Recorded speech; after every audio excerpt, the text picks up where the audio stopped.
ಇನ್ನು ಧರ್ಮಸ್ಥಳದಲ್ಲಿ ಇವತ್ತು ಶೋಧ ಕಾರ್ಯ ನಡೆದಿಲ್ಲ. ಆದರೂ ತನಿಖೆ ಚುರುಕುಗೊಂಡಿದೆ. ನಾಳೆ 13ನೇ ಪಾಯಿಂಟ್ನಲ್ಲಿ ಶೋಧ ಕಾರ್ಯ ನಡೆಯುವ ಸಾಧ್ಯತೆ ಇದೆ. ಈ ಮಧ್ಯೆ ದೂರುದಾರ ಮತ್ತು ಎಸ್ಐಟಿ ಬಗ್ಗೆ ಬಿಜೆಪಿ ನಾಯಕರುಗಳು ಹಾಗೆ ಕಾಂಗ್ರೆಸ್ ನಾಯಕರುಗಳು ಕೆಲ ಪ್ರಶ್ನೆಗಳನ್ನು ಎತ್ತುತ್ತಾ ಇದ್ದಾರೆ. ನೀವೆಷ್ಟೇ ಹುಡುಕಿದರೂ ಧರ್ಮಸ್ಥಳದಲ್ಲಿ ಏನೂ ಸಿಗಲ್ಲ. ಮುಸುಕುಧಾರಿ ದೂರುದಾರನ ವಿರುದ್ಧ ಬಿಜೆಪಿ ಕೆಂಡಾಮಂಡಲ. ಎಸ್ಐಟಿ ರಚನೆ ಮಾಡಿದ್ದೇ ಸರಿಯಲ್ಲ ಅಂತ ಕಮಲ ಟೀಮ್ ಕಿಡಿ. ಧರ್ಮಸ್ಥಳದಲ್ಲಿ 11 ದಿನದ ಶೋಧ ಮುಗಿದಿದೆ. 16 ಪಾಯಿಂಟ್ಗಳಲ್ಲಿ ಹುಡುಕಾಟ ಅಂತ್ಯವಾಗಿದೆ.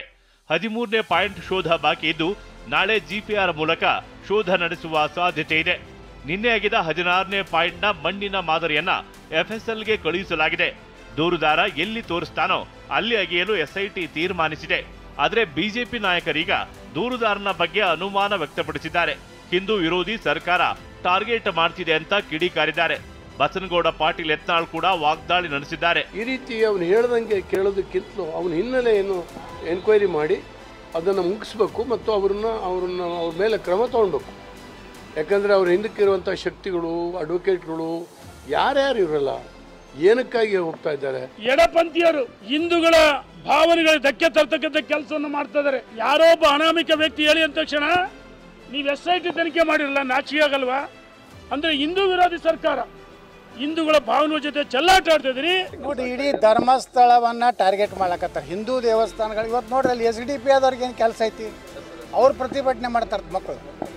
ಅವ್ರು ಯಾರು? ಅವರು ದೇಶದ್ರೋಹಿಗಳು. ಏನೂ ಸಿಕ್ಕಲ್ಲ.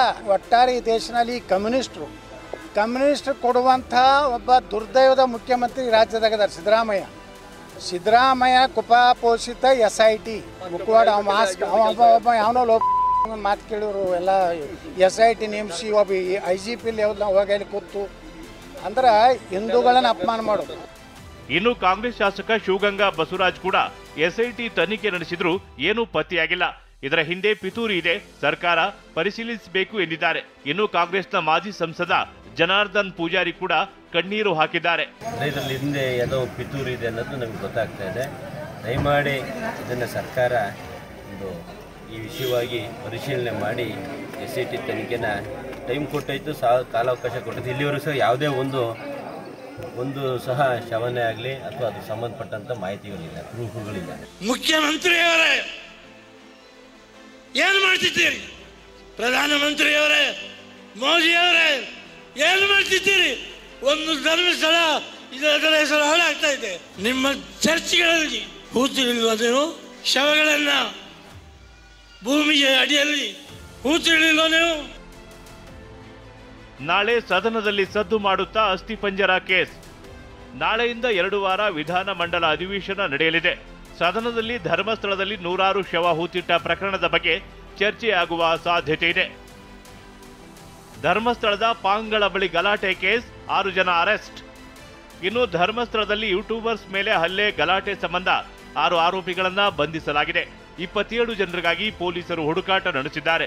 ಮತ್ತೊಂದು ಕಡೆ 20 ವರ್ಷದಲ್ಲಾದ ಅನಾಥ ಶವ ಪತ್ತೆ ಕೇಸ್, ಕೊಲೆಗಳ ಬಗ್ಗೆ ಮಾಹಿತಿ ಸಂಗ್ರಹಿಸಲಾಗ್ತಿದೆ. ಇಂದು ಭಾನುವಾರವಾದ್ದರಿಂದ ಶೋಧ ಕಾರ್ಯ ನಡೆಸದ SIT ನಾಳೆಯಿಂದ ಮತ್ತೆ ಶೋಧ ಕಾರ್ಯ ನಡೆಸಲಿದೆ. Bureau report TV9.